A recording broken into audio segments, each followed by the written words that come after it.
صليت على إبراهيم وعلى آل إبراهيم في العالمين إنك حميد مجيد.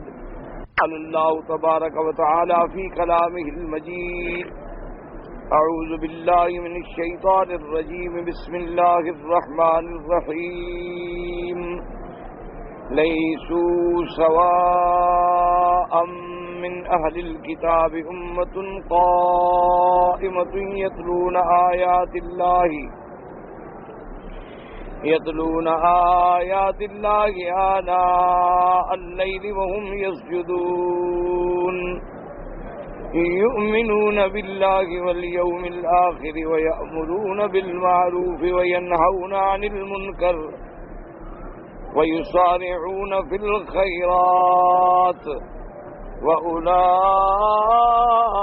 من الصالحين. ما يفعلوا من خير فلن يكفروه والله عليم بالمتقين. إن الذين كفروا لن تغني عنهم أموالهم ولا أولادهم من الله شيئا وأولئك أصحاب النار هم فيها خالدون. مثل ما ينفقون في هذه الحياة الدنيا كمثل ريح فيها سر أصابت حرث قوم ظلموا أنفسهم فأهلكته وما ظلمهم الله ولكن أنفسهم يظلمون. قال المؤلف والمفسر رحمه الله تعالى: أدام النفع بعلومه وعلومكم في الدارين آمين إلى أن قال: ولهذا قال تعالى: من أهل الكتاب أمة قائمة، أي قائمة بأمر الله مطيعة لشرعه متبعة نبي الله فهي قائمة يعني مستقيمة يتلون آيات الله آناء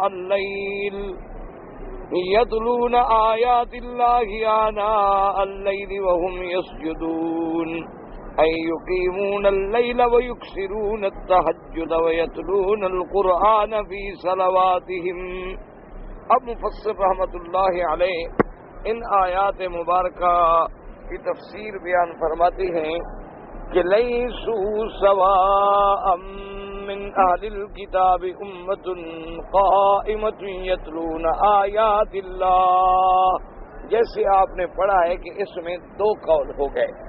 پہلا قول تو یہ تھا کہ بھئی حضور صلی اللہ علیہ وسلم کی امت اور اہل کتاب برابر نہیں، کہ حضور کی امت کو اللہ نے افضل امت قرار دیا ہے، تو حضور صلی اللہ علیہ وسلم کی امت افضل بھی ہے، خیر بھی ہے، اکثر بھی ہے اور سب سے زیادہ شان والی بھی ہے، تو لہذا اہل کتاب جو ہے وہ اس کے برابر نہیں ہو سکتے. اصل میں ایک بات یاد رکھیں کہ ذہنوں میں اللہ تبارک و تعالیٰ نے قرآن پاک کے اندر ایک ایک لفظ میں، ایک ایک جملے میں، ایک ایک کلمے میں ایسی حکمتیں اور ایسے احکام اور اسرار اور توجیحات، اشارات فرمائے ہیں کہ آدمی جتنا ہی اللہ اس کو توفیق دے اور قرآن کو بار بار پڑھے، بار بار تدبر کرے تو کوئی نہ کوئی نئی بات اسے سمجھ آئے. اصل بات یہ ہے، یاد رکھیں کہ حضور صلی اللہ علیہ وسلم کے زمانے میں اہل کتاب میں دو گروہ موجود تھے. ایک اہل کتاب تھے یہود، وہ بھی اہل کتاب کہلاتے تھے، یہودی موسیٰ علیہ السلام کے پیروکار جو اپنے آپ کو کہتے. اور دوسرے اہل کتاب میں سے تھے کون؟ نصارہ. یہ دو جماعتیں میرے مدنی سرکار کے زمانے میں موجود تھیں صلی اللہ علیہ وسلم. جب حضور کی بعثت ہوئی تو یہ دونوں جماعتیں موجود ہیں، یہود بھی موجود، نصارہ بھی موجود. ان کے علاوہ کوئی اہل کتاب اس وقت روئے زمین پہ موجود نہیں تھا. اس لیے میرے اللہ نے جب میرے پاک نبی سرکار مدینہ صلی اللہ علیہ وسلم کی بعثت فرمائی، فرمایا تنذر قوما ما انذر آباؤہم. میرے مدنی صلی اللہ علیہ وسلم آپ کو ہم ایسی قوم کی طرف مبعوث فرما رہے ہیں آپ انہیں دعوت دیں، آپ انہیں جہنم سے ڈرائیں، اللہ کے عذاب سے ڈرائیں کہ آپ سے پہلے ان کے پاس کوئی پیغمبر نہیں آیا۔ یعنی مراد یہ تھی اہل مکہ کہ مکہ والوں کے پاس حضور کی بعثت سے قبل کوئی پیغمبر نہیں آیا، کوئی کتاب نہیں آئی۔ سابقہ انبیاء علیہم السلام کی تعلیمات تو موجود تھی، اب کوئی یہ اعتراض نہ کر سکے نعوذ باللہ، اللہ معاف کرے کہ جب کوئی نبی نہیں آیا تو پھر انہیں عذاب کیوں دیا جائے۔ اور یہ اللہ کا قاعدہ ہے کہ وما كنا معذبین حتی نبعث رسولا، کہ ہم کسی قوم پر عذاب نہیں کرتے جب تک اپنا پیغمبر نہ بھیجیں۔ تو اس کی بات سمجھ لیں، ایسے تو پھر ایشیا والے بھی کہہ سکتے ہیں کہ ہمارے پاس بھی کوئی نبی نہیں آیا، انڈو پاک میں بھی کوئی نبی پیدا نہیں ہوا، کوئی نبی تشریف نہیں لے آئے۔ معنی یہ ہوتا ہے کہ نبی کے آنے کا معنی یہ ہے کہ یا تو اللہ کا نبی آئے گا یا اس کی تعلیمات آئیں گی۔ صحابی، تابعی، تبع تابعین، محدثین، علماء، فقہا، کسی نہ کسی طرح اللہ اس کو تعلیمات پہنچائیں۔ اسی لیے مکے والوں کے پاس بھی تو دین ابراہیم خلیل علیہ السلام کی تعلیمات موجود تھیں، اسی لیے تو وہ اپنے آپ کو دعویٰ کرتے تھے کہ ہم ملت ابراہیمی پہ ہیں۔ تو اگر ابراہیم علیہ السلام کی تعلیمات کا کوئی علم ہی نہ ہوتا تو دعوے کرنے کا کیا مطلب؟ لیکن انہوں نے ابراہیم علیہ السلام کی تعلیمات کو بدل ڈالا کہ ابراہیم بت شکن تھا، بتوں کے توڑنے والا، اور یہ اللہ کے کعبے میں بتوں کے رکھنے والے۔ لیکن دعویٰ کرتے تھے تعلیم تو پہنچی لیکن براہ راست کوئی پیغمبر نہیں آیا۔ ابراہیم علیہ السلام کو صدیاں بیت گئیں، اسماعیل علیہ السلام کے زمانے کو صدیاں بیت گئیں، اور پھر موسیٰ علیہ السلام کا بنو اسرائیل کی طرف زیادہ رجحان مبارک تھا، اور بھیجے بھی بنو اسرائیل کی طرف گئے، اور اسی طرح عیسیٰ علیہ السلام۔ تو اللہ پاک نے حضور کو یہ ارشاد فرمایا کہ آپ سے پہلے ان کے پاس کوئی کتاب، کوئی نبی نہیں آئے۔ اب یہودی جو تھے یا نصرانی، وہ اس بات پہ فخر کرتے تھے کہ بھی تمہارے پاس تو کوئی نبی نہیں آیا، کوئی کتاب نہیں آئی، اور ہمارے پاس تو نبی بھی ہے اور کتاب بھی ہے، لہذا ہم تم سے افضل ہیں، ہم تم سے زیادہ بہتر ہیں کہ اللہ نے ہمیں نبی بھی دیا موسیٰ علیہ السلام، اور کتاب بھی دی، کتاب بھی بڑی عظیم کتاب تورات، بڑی جامع کتاب تھی تورات۔ تو اس لیے اب اللہ پاک نے فرمایا کہ لیسوا سواء من اہل الکتاب، لیسوا سواء، اللہ نے فرمایا ہرگز برابر نہیں، چاہے میرے مدنی کی امت کے پاس آپ سے پہلے کوئی نبی نہیں آیا، کوئی کتاب نہیں آئی، لیکن ہم نے اپنا سب سے افضل نبی ان کے حصے میں رکھ دیا، سب سے شان والا، سب سے افضل، سب سے اجمل، سب سے اکمل، اور سب سے کامل مکمل شریعت ہم نے ان کو دے دی۔ لہذا اہل کتاب تم امت محمد کا مقابلہ نہیں کر سکتے ہو، چاہے تم لاکھ اہل کتاب، اس لیے یہ دونوں ہرگز برابر نہیں ہو سکتے۔ حضرت عبداللہ ابن مسعود رضی اللہ تعالیٰ عنہ کا قول مبارک یہ تھا کہ حضور صلی اللہ علیہ وسلم تمام نبیوں میں افضل، اور آپ کی امت جو ہے وہ تمام امتوں میں افضل۔ حضور صلی اللہ علیہ وسلم کی شان تمام انبیاء سے بلند ہے، اور امت کی شان تمام امتوں سے بلند ہے۔ اس لیے میرے آقا نے فرمایا کہ جب تک میں اللہ کی جنت میں داخل نہیں ہوں گا کوئی نبی داخل نہیں ہو سکتا، اور جب تک میری امت داخل نہیں ہوگی کوئی امت داخل نہیں ہو سکتی۔ تو یہ شرف بھی ملا ہے تو محمد مصطفیٰ صلی اللہ علیہ وعلا آلہ واصحابہ وسلم تسلیما کثیرا کثیرا، اللہ کے کروڑوں صلاۃ والسلام، یہ شرف بھی امت محمد مصطفیٰ کو ملا، لہذا یہ دونوں برابر نہیں ہو سکتے۔ ایک قول یہ ہو۔ اب دوسرا قول جو مشہور ہے حضرت ابن عباس رضی اللہ تعالیٰ عنہ کا، عبداللہ ابن عباس کا رضی اللہ تعالیٰ عنہ کا، اور وہی قول علماء کے نزدیک مشہور ہے اور راجح بھی ہے۔ انہوں نے فرمایا کہ مقصد یہ ہے کہ اب اہل کتاب میں بھی دو حصوں میں لوگ تقسیم ہو گئے. اہل کتاب میں بعض لوگ ایسے تھے جن کو اللہ نے ایمان نصیب کر دیا، وہ مسلمان ہو گئے، حضور صلی اللہ علیہ وسلم پر ایمان لے آئے. اور باقی لوگ جو تھے وہ اسلام نہ لے آئے. تو اب اہل کتاب میں بھی دو جماعتیں بن گئی. اچھا، اور اسی طرح اگر آپ سابقہ تاریخ پر نظر دوڑائیں تو حضرت عیسیٰ علیہ السلام کے زمانے میں بھی ایسی جو تھی کئی جماعتیں بن گئیں. عیسیٰ علیہ السلام کے زمانے کے اندر ایک جماعت تو وہ تھی جو صحیح معنی میں مسلمان تھی، اللہ کی توحید کی قائل، اللہ کی وحدانیت کی قائل، اللہ کی تفرید کی قائل، اور عیسیٰ علیہ السلام کو اللہ کا رسول سمجھتے، اللہ کا نبی سمجھتے، صاحب شریعت پیغمبر مانتے، انجیل پہ عمل کرتے. ایک امت تو یہ تھی اور یہ حق والے تھے. انہی میں بعض لوگ جو تھے انہوں نے کہا کہ بھئی عیسیٰ علیہ السلام جو ہے یہ اللہ کا بیٹا ہے. نعوذ باللہ.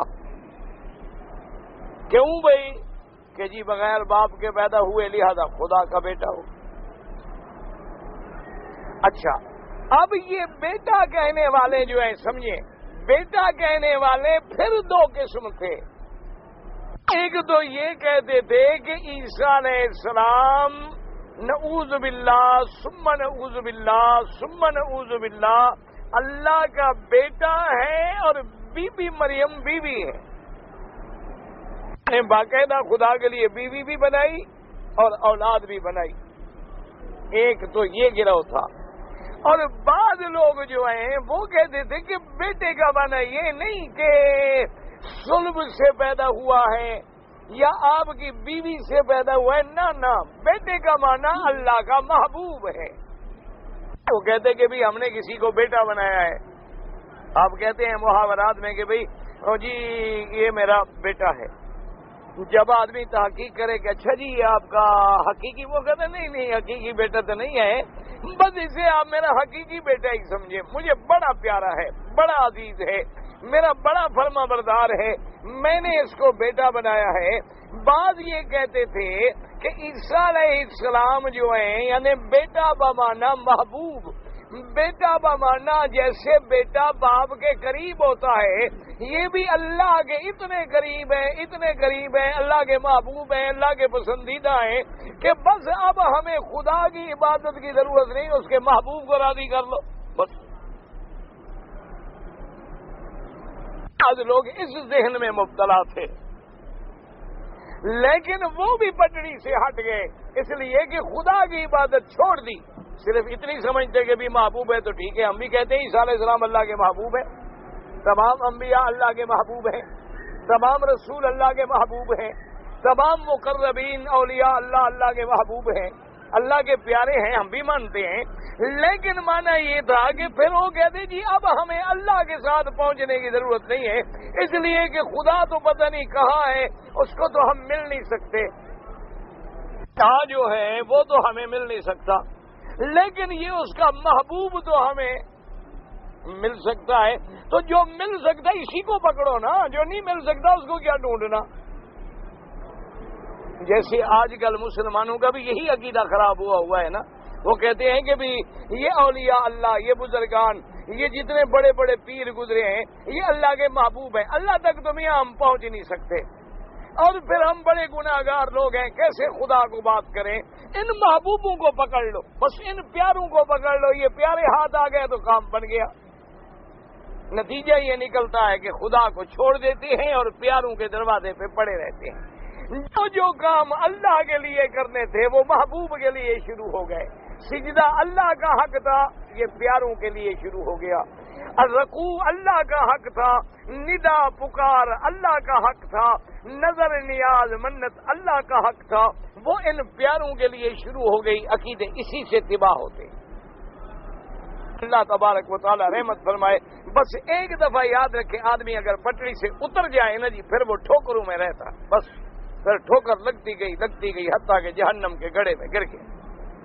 اگر ایک آدمی پٹڑی پہ کھڑا ہے صراط مستقیم، اسی لیے تو اللہ ہمیں روز پڑھواتے ہیں نا کہ اہدنا الصراط المستقیم، روز ہمیں پڑھنا پڑتا ہے اہدنا الصراط المستقیم. یا اللہ ہمیں سیدھی راہ کی ہدایت فرما. حالانکہ سیدھی راہ پہ کھڑے ہیں لیکن پتہ نہیں کہ کب ہٹ جائیں، کب بگڑ جائیں. ابھی ہم نماز پڑھ رہے ہیں، خدا کا سجدہ کر رہے ہیں، اور نماز پڑھنے کے فوراً بعد چلو بھائی جب نماز ہو گئی کیا ہے جی، چلو جی بزرگ کے مزار پہ بھی ذرا حاضری دے دیں. بزرگوں کی مزار پہ آگے ہاتھ باندھ کے پھر وہاں پڑھ رہے ہیں. ابھی وہاں پڑھ رہے تھے، ابھی یہاں آ گئے. ابھی وہاں سجدہ کر رہے تھے، ابھی یہاں آ گئے سجدے میں. ابھی وہاں طواف کر رہے تھے، ابھی قبر کے باہر آ گئے طواف میں. ابھی وہاں مانگ رہے تھے رب مہربانی فرما، یا اللہ مہربانی فرما، یا اللہ مہربانی فرما، یا اللہ ہمیں نعمت عطا فرما، ہماری اولاد کو اچھا کر دے، ہمارے بیمار کو شفا کر دے. اب یہاں آ گئے، ہم مہربانی فرما، غوث اعظم مہربانی فرما، دستگیر مہربانی فرما، داتا مہربانی فرما. شروع ہو گئے. اب بتائیں یہ صراط مستقیم ہے؟ اسی کا نام صراط مستقیم ہے کہ جو کچھ اللہ کے لیے تم کر رہے تھے وہ غیروں کے لیے بھی شروع کر دو. تو اس لیے ہمیشہ سمجھیں کہ اب اہل کتاب میں اس عیسیٰ علیہ السلام کے زمانے میں بھی ایک جماعت حق پہ تھی، باقی بھٹک گئے. کسی نے خدا بنا لیا، کسی نے الہ بنا لیا، کسی نے بیٹا بنا لیا. کوئی نعوذ باللہ ثم نعوذ باللہ یہود دشمن ہو گئے، قتل کرنے کے درپے ہو گئے، وہ موت کے قائل بن بیٹھے. تو یہ سارے بھٹکتے گئے. اللہ نے فرمایا کہ جو لوگ میرے مدنی کے زمانے میں اہل کتاب کہلانے والے، جو میرے مدنی پر ایمان لے آئے ہیں، اسلام لے آئے ہیں، اور جو اسلام نہیں لے آئے وہ کبھی برابر نہیں ہو سکتے. وہ یہ دعویٰ نہ کریں کہ ہم اہل کتاب ہیں. اہل کتاب ہوتے تو میرے مدنی محمد مصطفیٰ پر ایمان لے آتے.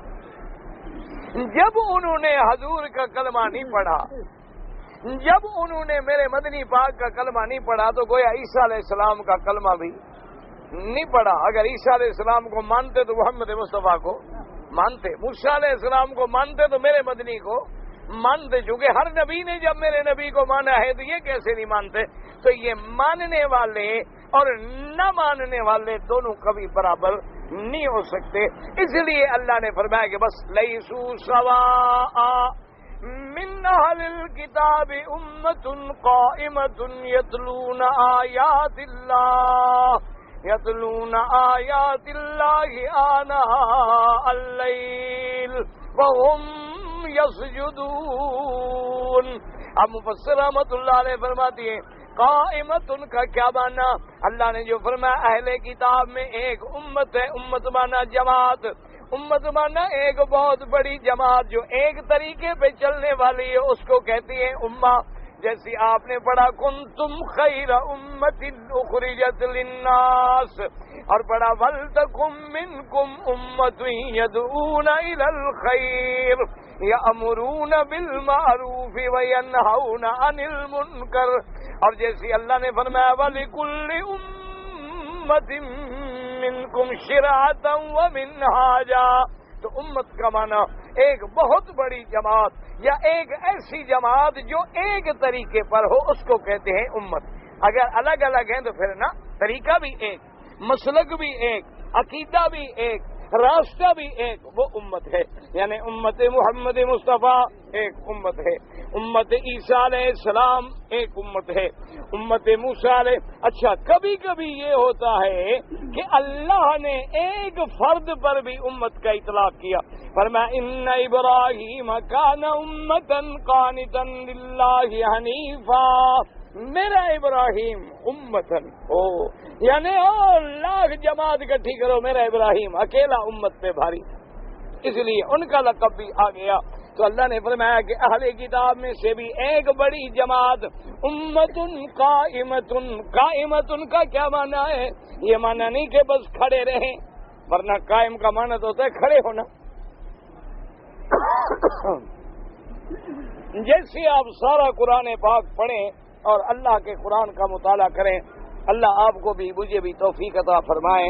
اب دیکھیں نا جی، کسی جگہ خدا نے یہ نہیں کہا کہ صلو بس نماز پڑھو، بلکہ فرمایا اقیموا الصلاۃ وآتوا الزکاۃ، کہیں فرماتے ہیں یقیمون الصلاۃ ومما رزقناہم ينفقون، اور کہیں فرماتی ہیں اقم الصلاۃ لدلوک الشمس الی غسق اللیل، اقیمو، قائم کرو، قائم کرو، قائم کرو۔ کیا معنی؟ قائم کرنے کا معنی یہ ہوتا ہے کہ نماز کو اس کے تمام شروط و ارکان کے ساتھ، نماز کے لیے شرطیں ہیں نا، جو شرطیں ہیں اور جو ارکان ہیں، جو فرائض واجبات سنن مستحبات ہیں، سب کے ساتھ پورا پورا ادا کرو، اس کا معنی ہوتا ہے قائم کرنا۔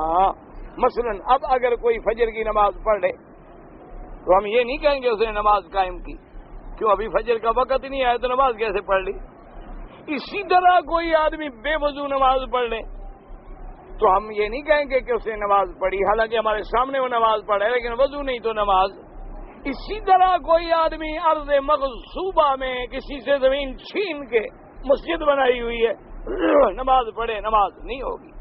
اسی طرح کسی نے سود کے پیسے سے، ربا کے پیسے سے، قمار کے پیسے سے، جوئے کے پیسے سے، انشورنس کمپنیوں کے پیسے لگا کے مسجد بنائی ہے تو نماز نہیں ہوگی، کیونکہ جب پیسہ حرام ہے اس جگہ کا خریدنا حلال نہیں تو نمازیں ادا نہیں ہو سکتی ہیں۔ نماز تب ادا ہوگی جب سارے شروط و ارکان پورے ہوں گے کہ وقت بھی داخل ہو، تیرا بدن بھی پاک ہو۔ اچھا مشرک ہے، لاکھ نمازیں پڑھے، اللہ فرماتا ہے تیرا دل جب شرک سے پاک نہیں ہے تو میں نماز قبول نہیں کرتا۔ اسی لیے حکم ہے نا انما المشرکون نجس، کہ شرک والے جو ہیں پلید ہیں، وہ مسجد الحرام میں نہ آئیں۔ کیوں بھی؟ ان کی عبادت کا کیا معنی؟ ان کی تو کوئی نماز ہے ہی نہیں، مسجد میں آنے کی کیا ضرورت ہے؟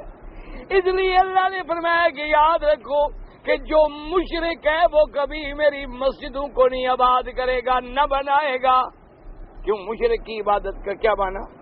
انما یعمر مساجد اللہ من آمن باللہ والیوم الآخر، میری مسجدوں کو آباد کرنے والے، تعمیر کا معنی صرف بنا نہیں، تعمیر کا معنی مسجد کو آباد کرنا، مسجد میں نمازیں پڑھنا، مسجد کے اندر جماعت کا قیام کرنا، جمعہ کے دن جمعہ کا قیام کرنا، یہ تعمیر مسجد ہے۔ کون کرتا ہے؟ جو ایمان والا ہے، مشرک ہے۔ تو لہذا دل شرک سے پاک ہو، بدن نجاسات سے پاک ہو، تیرا لباس پلیدی سے پاک ہو، اور جگہ گندگی سے پاک ہو، وقت داخل ہو چکا ہو، نیت اللہ کی عبادت ہو، رخ قبلے کی طرف ہو، ارکان پورے ادا ہوں، پھر جا کے نماز ادا ہوگی۔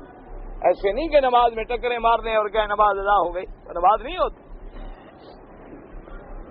اب دیکھیں یہاں بھی اللہ نے کیا فرمایا کہ ایک اہل کتاب میں امت ہے قائمتن، تو قائمتن کا معنی فرما رہے مفسر من آل الکتاب امتن قائمتن، وہ کہتی ہیں قائمتن بامر اللہ مطیعۃ لشرع اللہ۔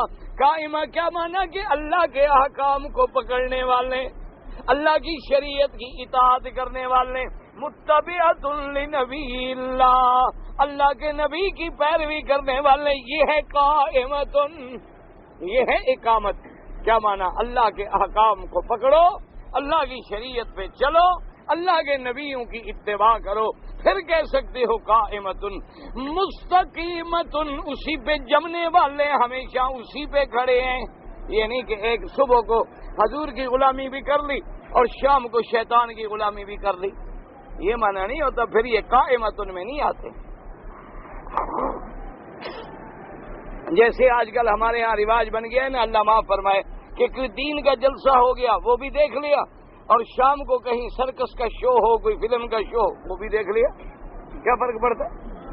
کہیں کوئی بہت اچھا قاری آیا ہوا ہو ماشاءاللہ قرآن کے لیے تو لوگ ہمارے ٹوٹ پڑتے ہیں، کیا جی سبحان اللہ قاری عبد الباسط آیا ہے قرآن پڑھے گا، 50,000 لاکھ آدمیوں کا مجمع ہوتا ہے، اسی سٹیج پر شام کو قوالی رکھ دو، گانا رکھ دو، پھر بھی 2 لاکھ کا مجمع ہوگا، وہاں بھی امت محمد مصطفیٰ بیٹھی ہوگی ماشاءاللہ۔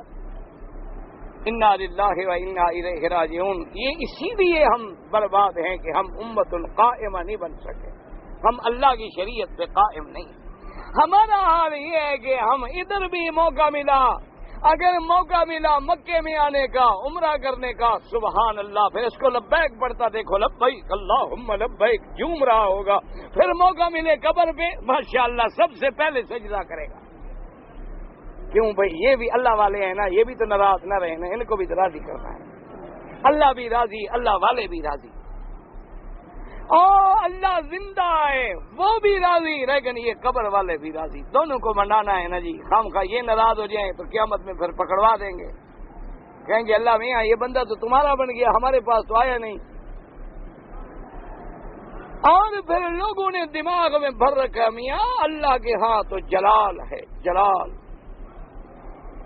ابھی ہمارا ایک دوست ہے، پڑھے لکھے ہیں ماشاءاللہ، بہت بڑے خاندان سے تعلق ہے. مدینہ منورہ میں ملاقات ہوئی تو میں نے کہا بھئی آپ مکہ شریف آئے، پتہ؟ انہوں نے کہا جی بس مکہ شریف میں آئے، ہم نے عمرہ کیا اور اسی وقت ہم نکلے. میں نے کہا کیوں؟ کہا یہ وہ مکے میں کون رہ سکتا ہے. ہم نے کہا مدینے بھاگے، وہاں تو بس خدا کا گھر ہے جی، جلال ہے، پتہ نہیں ایسے پکڑ کے جہنم میں ڈال دے.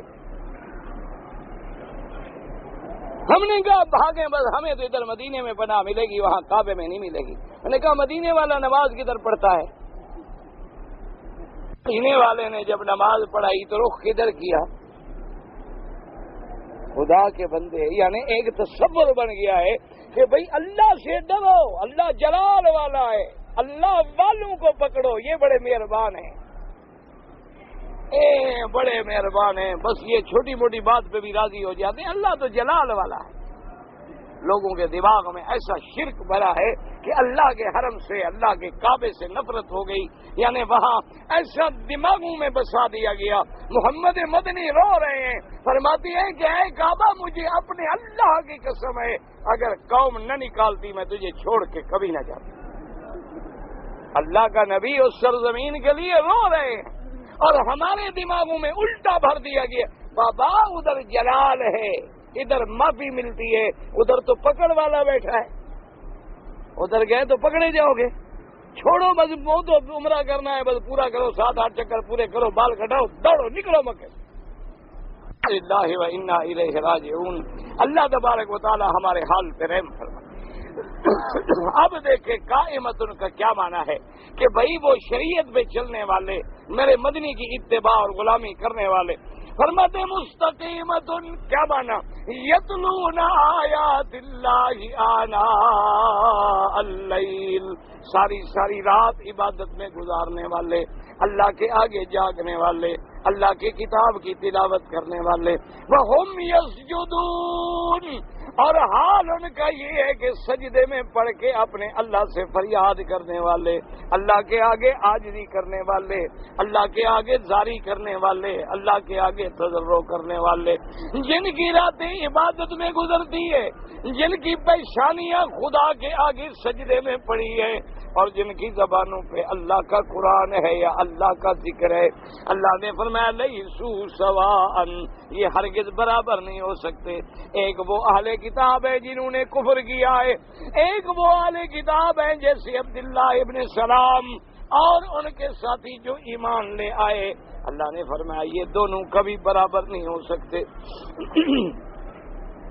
فرماتے ہیں کہ تہجد کی نماز کثرت سے پڑھنے والے، اللہ کے قرآن کی نمازوں میں تلاوت کرنے والے، یؤمنون باللہ والیوم الآخر، اللہ پہ ایمان لانے والے، آخرت پر ایمان رکھنے والے، وَيَأْمُرُونَ بِالْمَعْرُوفِ وَيَنْهَوْنَ عَنِ الْمُنْكَرِ وَيُسَارِعُونَ فِي الْخَيْرَاتِ وَأُولَئِكَ مِنَ الصَّالِحِينَ. اللہ نے فرمایا ایمان لانے والے، اللہ پر، آخرت پر ایمان لانے والے، اور اس کے بعد لوگوں کو بھلائی کا حکم کرنے والے، برائی سے روکنے والے، خیر کے کاموں میں سبقت لینے والے، یہی تو ہے میرے پاک بندے. اولئک من الصالحین. اب آپ اپنے گریبان میں جھانکیں، میں اپنے گریبان میں جھانکوں. ہم میں کتنے ہیں جن کی راتیں قرآن میں گزرتی ہیں؟ ہم میں کتنے ہیں جن کی راتیں تہجد میں گزرتی ہے؟ ہم میں کتنی ہیں جن کا آخرت پر ایمان ہے؟ زبانی کلامی تو آپ کا بھی ہے، میرا بھی ہے، لیکن ایمان سے کہ جس کا موت پر یقین ہو وہ گناہ کر سکتا ہے؟ جس کو یہ پتا ہو کہ میں نے مرنا ہے، قبر ہے، حساب کتاب ہے، سوال جواب ہے، وہ گناہ کیسے کر سکتا ہے؟ تو معلوم ہوا کہ زبانی کلامی ایمان ہے نا۔ وَيُسَارِعُونَ بِالْخَيْرَاتِ، اور دوسری چوتھی صفت ان کی کیا ہے کہ وہ نیکی کے کاموں میں سبقت کرتے ہیں۔ نماز میں سبقت ہے، تلاوت میں سبقت ہے، خیرات میں سبقت ہے، نفقات میں سبقت ہے، صلہ رحمی میں سبقت ہے۔ جتنے بھلائی کے کام ہیں ایک دوسرے سے بڑھ رہے، کوشش کریں کہ میرا نمبر زیادہ لگ جائے، میرا نمبر زیادہ لگ جائے۔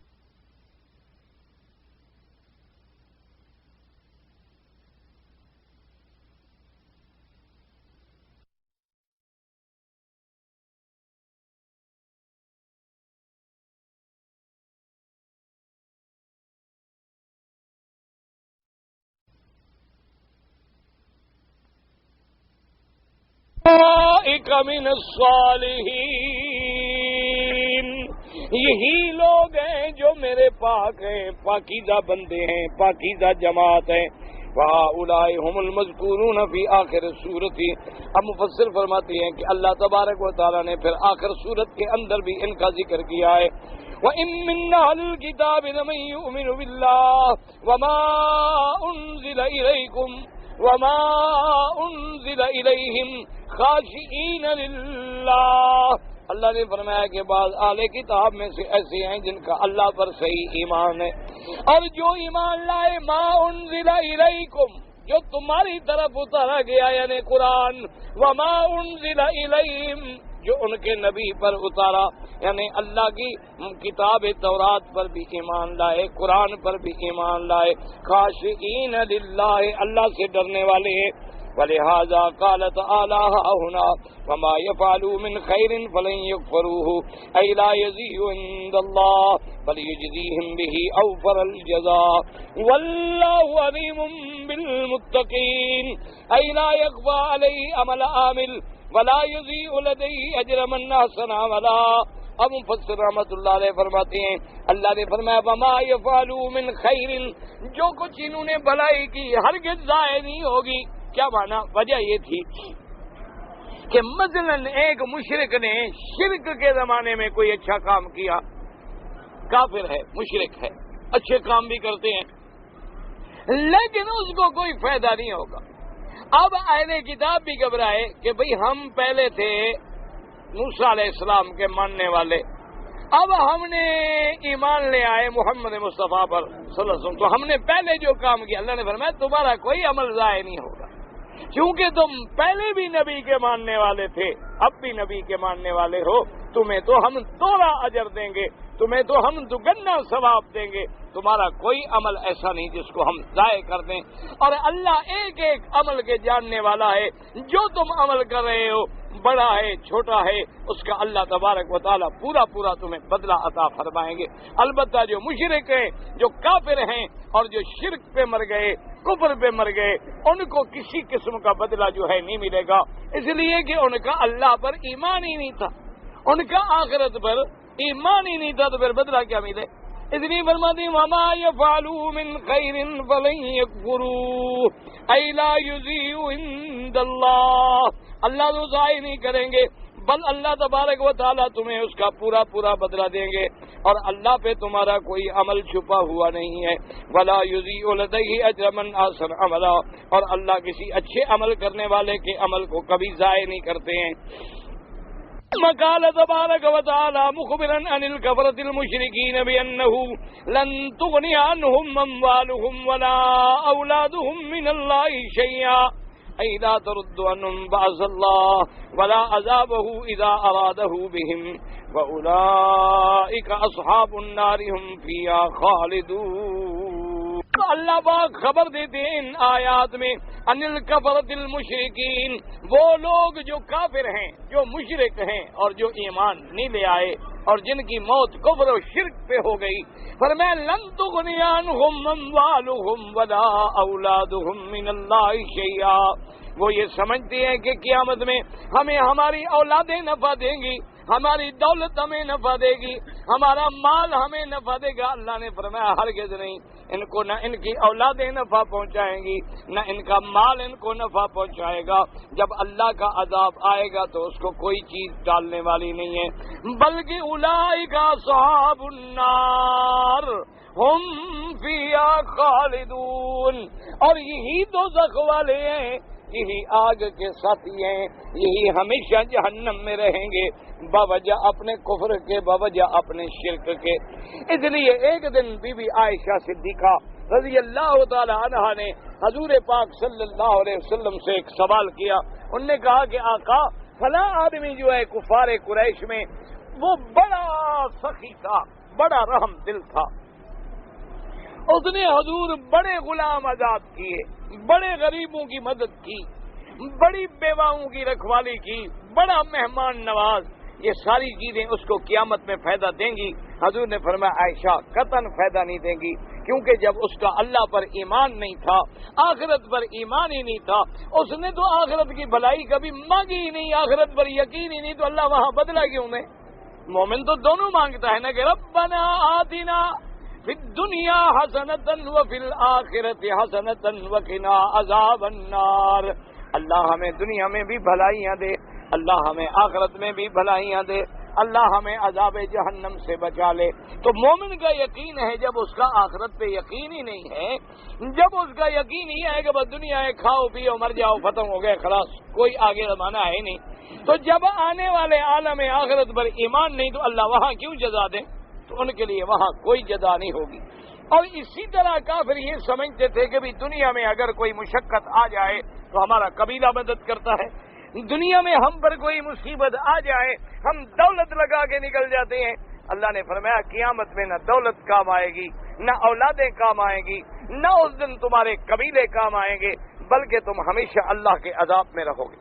اس کے بعد فرماتے ہیں ثم ضرب مثلا لما ينفق الكفار في هذه الدار، اب اللہ پاک مثال دیتے ہیں کہ بعض کافر ہیں جو اس دنیا میں کچھ اچھے کام بھی کرتے ہیں، خیرات کرتے ہیں، نفقات کرتے ہیں، غریبوں کو دیتے ہیں، مسکینوں کو دیتے ہیں۔ دیکھیں نا آپ نے بڑے بڑے ہسپتال بنائے ہیں کافروں نے، بڑے بڑے کالج بنائے ہیں، بڑی بڑی یونیورسٹیاں بنائی ہیں، بڑے بڑے خیراتی ادارے بنائے ہیں۔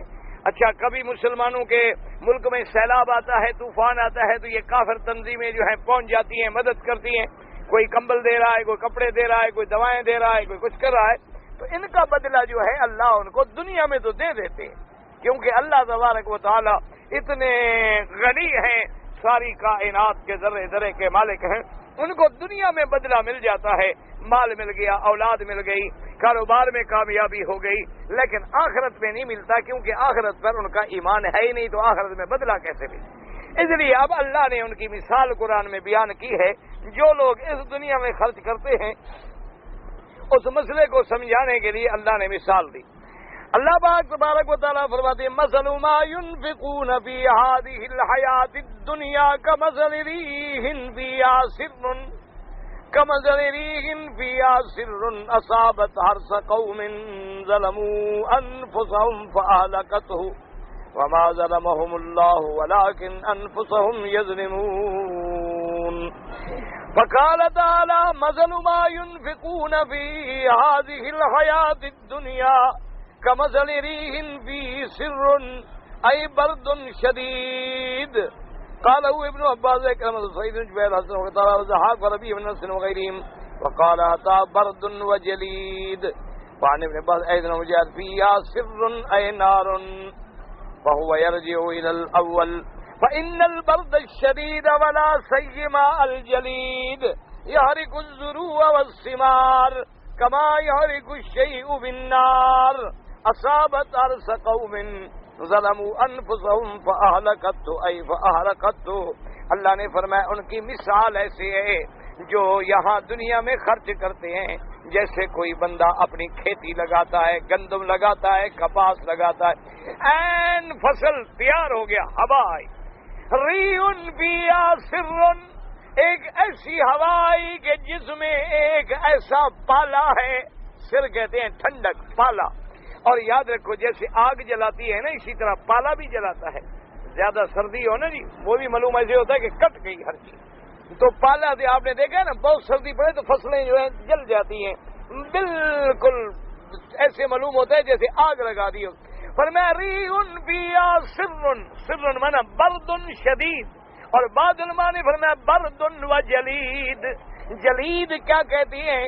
اس ہوا میں اللہ نے ایسا ٹھنڈا مادہ رکھا ہے کہ جو جلانے والا ہے، جو کھیتیوں کو جلا دیتا ہے، پھلوں کو جلا دیتا ہے، ان کو مٹا دیتا ہے. تو ایسی ہوا آئے اور اس کے بعد اس کھیتی کو پہنچے.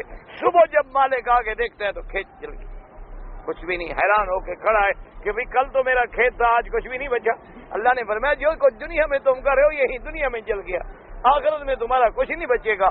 البتہ مومن جو ہے جس کا اللہ پہ ایمان ہے، عقیدہ توحید ہے، آخرت پر ایمان ہے، وہ جو کچھ یہاں خرچ کر رہا ہے اللہ کے بینکوں میں محفوظ ہو رہا ہے. قیامت میں جائے گا، ایک کا 10 گنا اللہ دیں گے، ایک کا 700 گنا دیں گے، ایک کا 1,00,000 گنا دیں گے، چاہے تو اس سے بھی زیادہ بڑھا دیں، اس کا تو محفوظ ہو رہا ہے. لیکن کافر کا ایسی ہے جیسے کھیتی دنیا میں جل گئی اسی طرح جل گئی.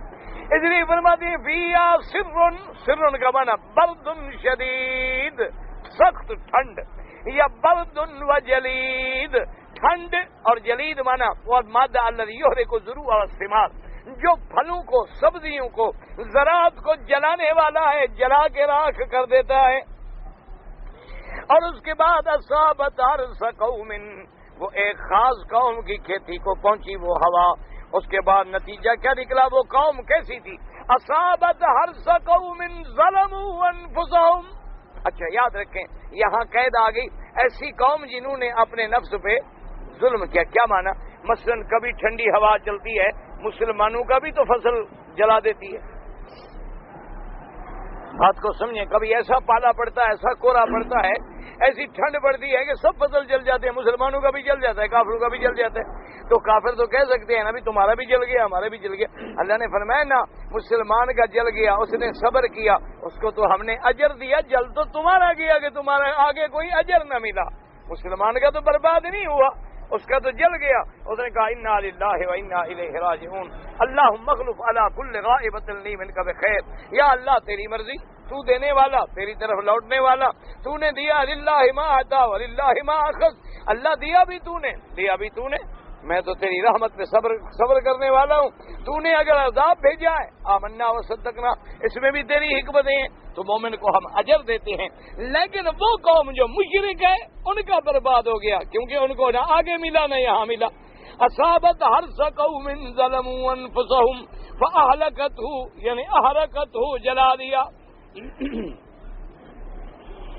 یعنی بذالک الصابت، وہ ٹھنڈ سے اذا نظرت علی حرث قد آن جزازہ او حصادہ، ایسی کھیتی پہ وہ ہوا چلی جس کا کٹنے کا وقت قریب آ گیا تھا.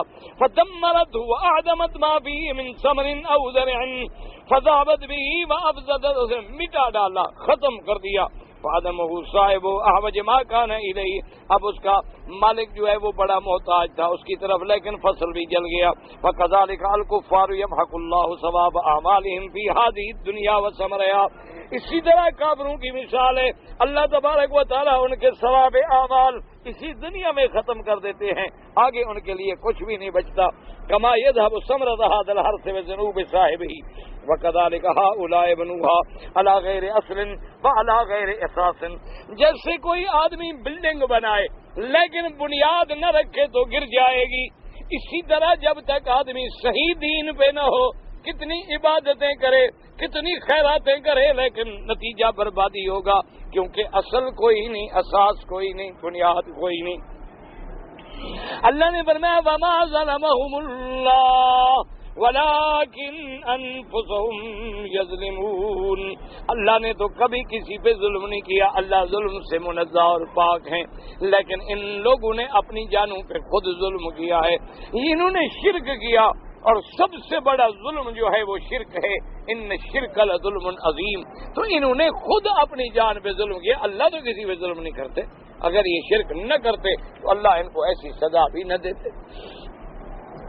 کہتے ہیں جی کہ نماز تہجد اور اشراق، اشراق کاف نقطے والے کے ساتھ، یہ شرک والے کاف کے ساتھ نہیں لکھتے اشراق، اشراق شرک والے کاف تو جمع شرک ہو گئی، اشراق مانا شروق، سورج نکلنے کے بعد جو نماز پڑھی جائے، جب سورج نکلے اور قید رمحن ایک نیزے کے برابر اوپر آ جائے، اس وقت 2 رکعت پڑھ کے پھر 2 رکعت 4 رکعتیں پڑھے، اور نماز میں جو سورت تمہیں یاد ہے پڑھے، کوئی پابندی نہیں ہے، لیکن اس کا اتنا بڑا ثواب ہے کہ میرے آقا نے فرمایا کہ جو لوگ فجر کی نماز پڑھ کے مسجد میں بیٹھ جائیں، اللہ کا قرآن پڑھیں، اللہ کا ذکر کریں، کوئی دنیا کی بات نہ کریں، کوئی آپس میں قصے کہانیاں نہ کریں، وہیں بیٹھے رہیں، جب سورج نکل کے اوپر آ جائے اس کے بعد 4 رکعتیں پڑھ لیں، اللہ پاک پورے دن کے اندر اس کو ایک تو عمرے کا ثواب عطا فرماتے ہیں اور پورے دن میں اس کی حفاظت فرماتے ہیں۔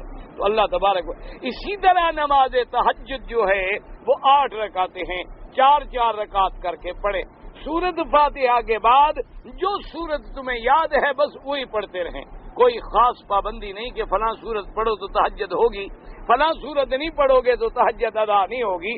تہجد ایک نماز ہے، نفل ہے، جو بھی تمہیں سورتیں یاد ہیں وہ پڑھتے رہو، لیکن لمبی لمبی قرات کریں، لمبا رکوع کریں، لمبا سجود کریں، آرام آرام سے پڑھیں، ٹکریں نہ ماریں، 8 رکعت کے بجائے 2 رکعت پڑھیں، لیکن آرام سے سکون سے ادائیگی ارکان کے ساتھ کہ قرات بھی لمبی ہو اور سجدہ بھی لمبا ہو، چونکہ نفل نماز کا تو مقصد ہی یہی ہوتا ہے، کوئی سورت پڑھیں کوئی حرج نہیں۔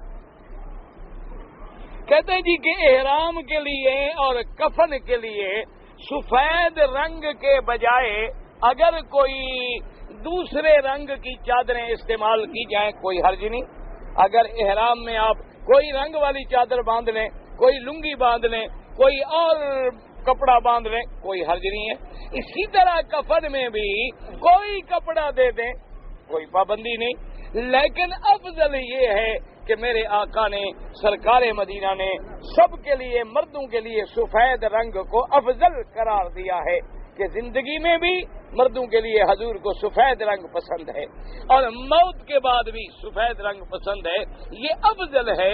اور سفید رنگ جو ہے یہ ایک خیر کی علامت ہے کہ قیامت والے دن اللہ مومنوں کے چہروں کو سفید کریں گے اور اللہ کافروں کے چہروں کو سیاہ کریں گے، اس وجہ سے بھی ایک تفاعل خیر ہے، ورنہ اگر کوئی سفید کفن نہ ہو جو بھی ملے دے دو، کوئی پابندی نہیں۔ بعض صحابہ شہید ہوتے تھے، جو چادر ملی دے دیا، اس وقت کو رنگ کون دیکھتا تھا، کپڑے ہی نہیں ملتے تھے تو رنگ ڈھونڈنے کہاں جائیں گے، حتیٰ کہ بڑے بڑے جلیل القدر صحابہ، ام رسول اللہ حضور کے چچا، اسی طرح اور بڑے صحابہ جب کفن کی چادر ڈالی گئی سر کو ڈھانپتے تھے تو پاؤں ننگے ہو جاتے تھے، پاؤں کو ڈھانپتے تھے تو سر ننگا ہو جاتا، حضور کی خدمت میں عرض کیا گیا رسول اللہ کفن کی چادر پوری نہیں ہوتی، آپ نے فرمایا سر پہ کپڑا ڈال دو اور پاؤں کی طرف سے اذخر بوٹی کے پتے ڈال کے دفن کر دو، معاملہ تو اللہ کے ساتھ ہے، کفن ہوگا تو کیا ہے، کفن نہیں ہوگا تو کیا ہے۔ اس لیے کوئی پابندی نہیں ہے، آپ کوئی بھی کفن دے دیں، لیکن افضل یہ ہے کہ سفید۔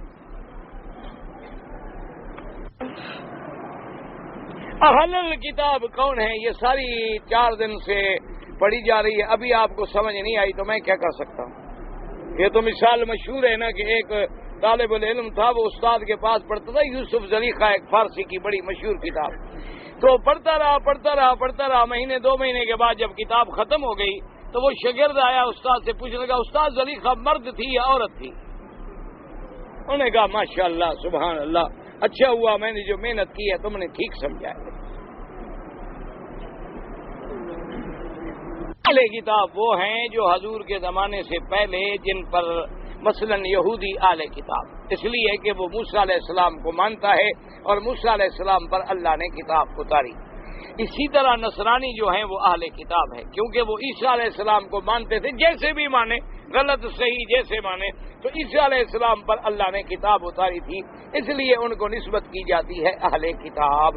اور مکے میں رہنے والے یا دیگر حضور کی امت جو ہے، ان پر پہلے کوئی کتاب نہیں اتری تھی، حضور کے آنے کے بعد اللہ نے ان کو قرآن نصیب کیا، ان کو دین نصیب کیا، ان کو شریعت نصیب کی، اس لیے ان کی نسبت کی جاتی ہے یا اہل الکتاب یا اہل الکتاب یا اہل الکتاب۔ اور مقصد یہ ہوتا ہے کہ ایک جاہل ہے اور ایک اہل کتاب ہے، اس کو زیادہ شرمندہ کیا جائے، اور بھئی تم تو پڑھے لکھے ہو، تمہارے پاس تو تورات ہے، تم بھی نبی میرے مدنی کو نہیں مانتے ہو، عقل کرو۔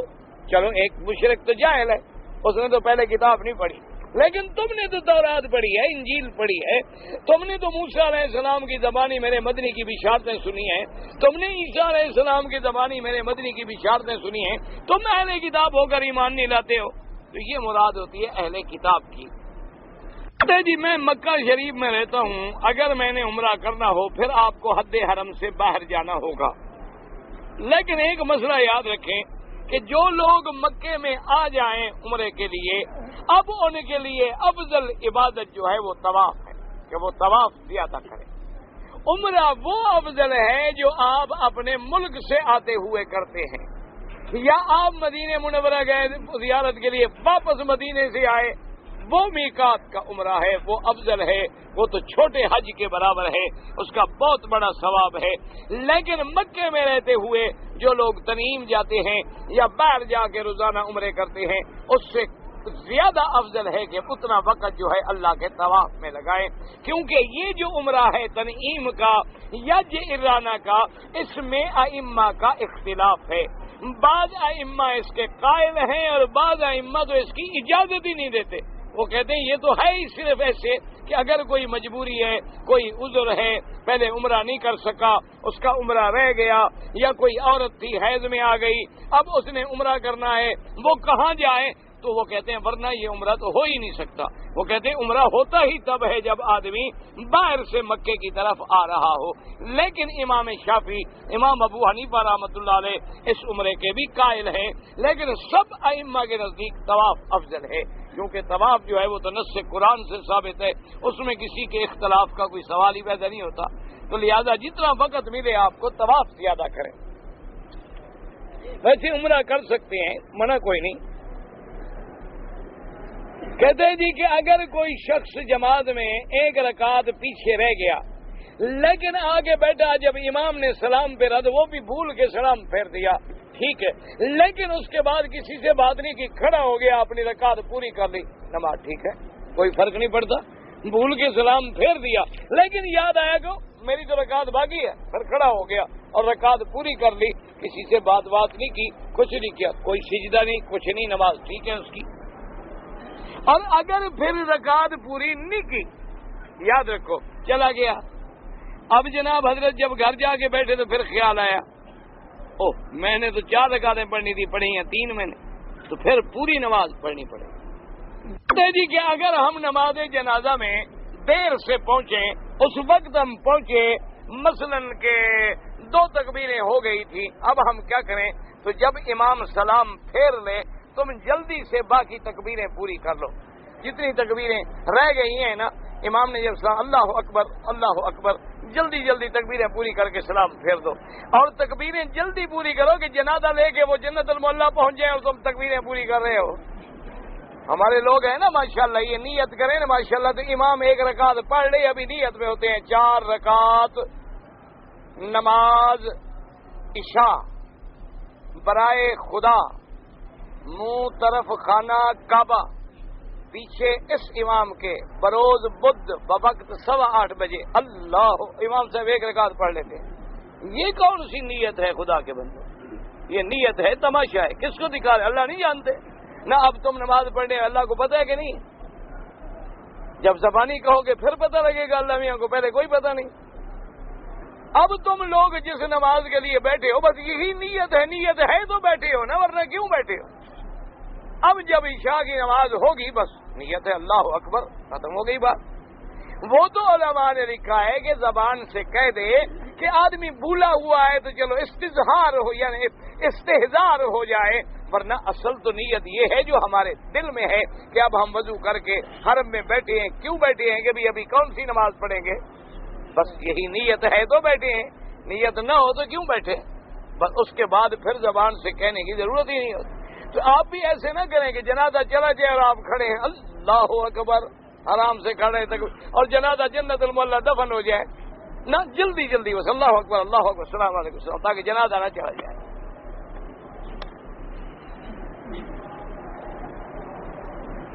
اگر امام کے پیچھے 2 رکعتیں آپ کی چھوٹ گئی تھی پہلی تو آپ آدھی تشہد تک پڑھیں گے, اس کے بعد رک جائیں گے. پھر جب آپ کھڑے ہو کے نماز پوری کریں گے تو آخر میں تشہد بھی پورا کریں گے. میرے ماں فوت ہو گیا, اللہ پاک رحمت کرے. اللہ جتنے لوگ فوت ہو گئے مرد ہیں عورتیں ہیں سب کو جنت الفردوس نصیب کرے.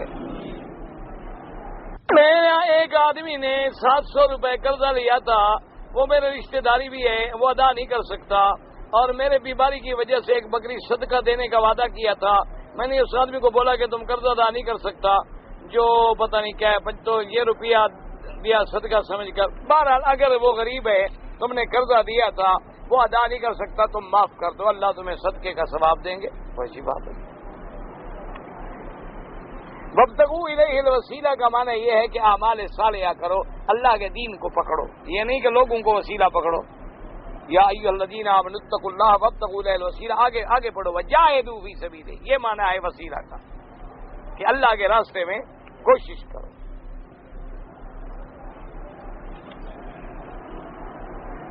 حیض والی عورت روزے رکھ سکتی ہے؟ نہیں رکھ سکتی, نہ نماز پڑھ سکتی ہے نہ روزے رکھ سکتی ہے.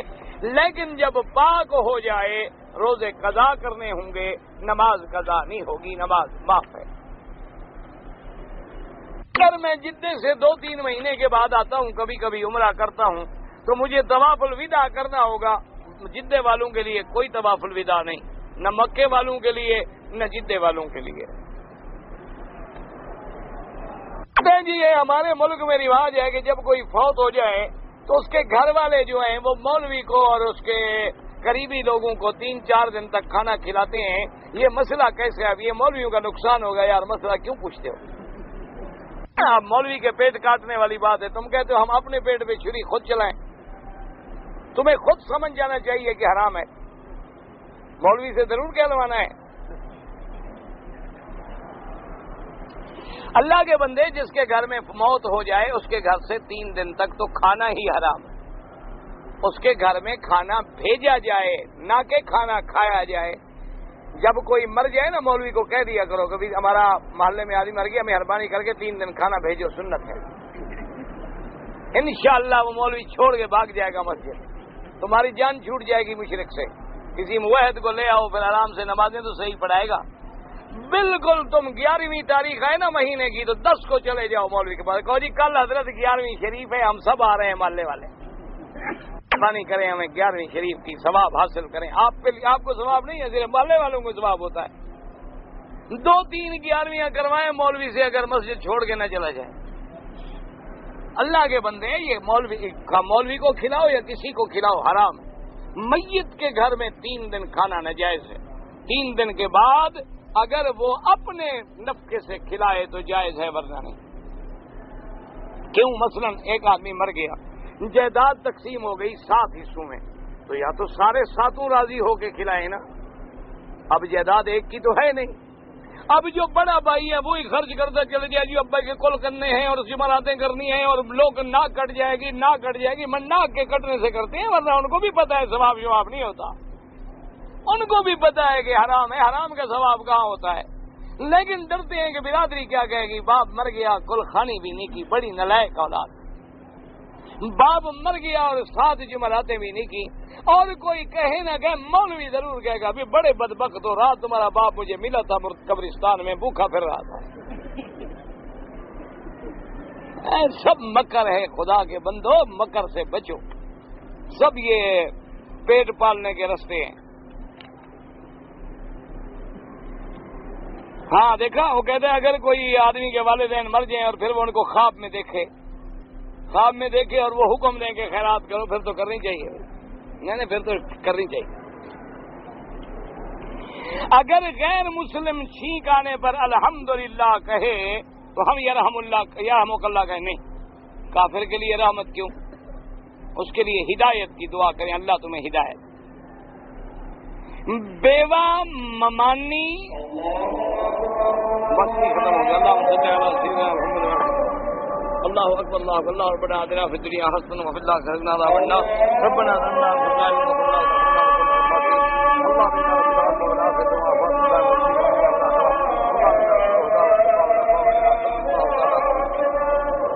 اللہ اکبر اللہ اکبر۔